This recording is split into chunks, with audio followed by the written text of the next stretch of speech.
In Chapter 8, Sims focuses on learner-centered pedagogy.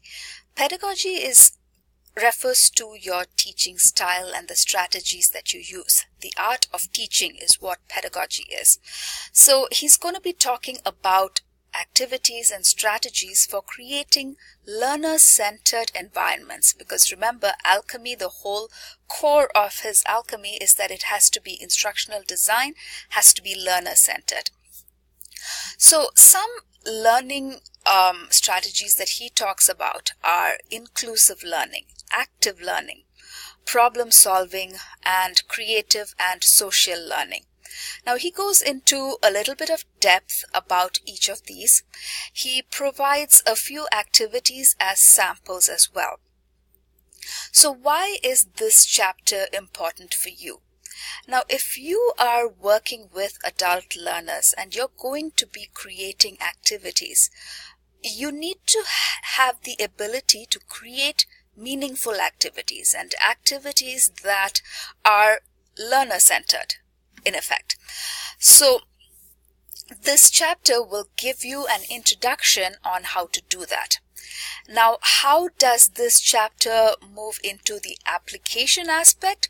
Well, when you're designing your D2L module, the activities that you design should be informed by these principles.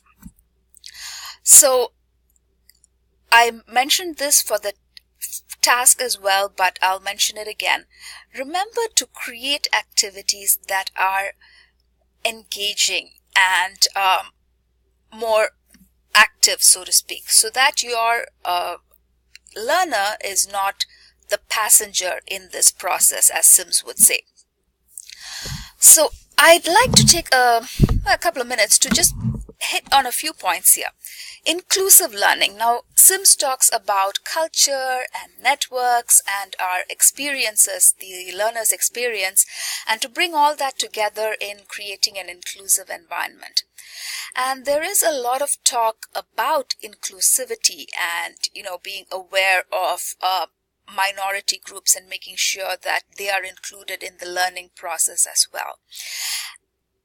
Remember, when we use terms like inclusivity and diversity, your learners are very, very diverse, and minority groups are not just based on race. It's also based on gender. It's also based on ability and skills.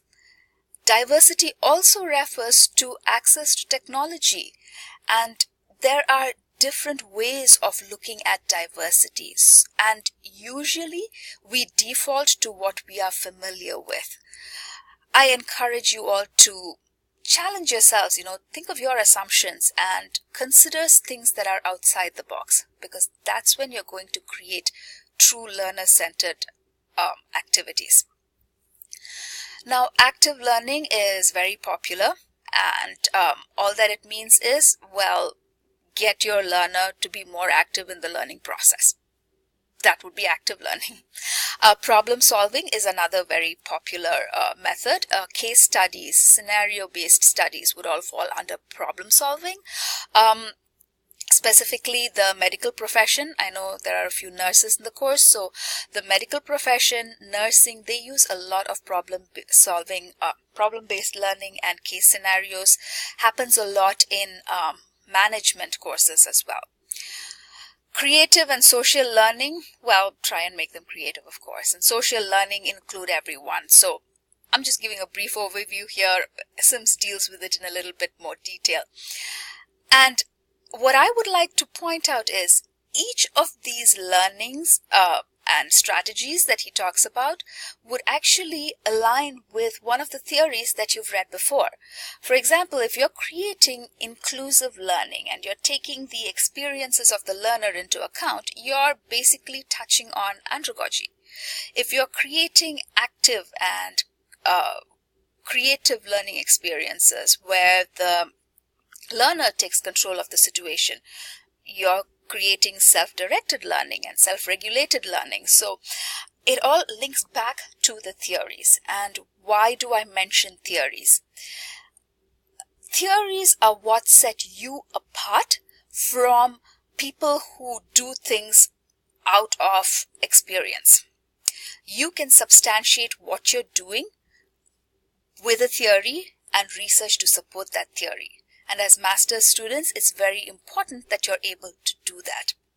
And that's why I keep bringing you back to the theories. So that is chapter 8.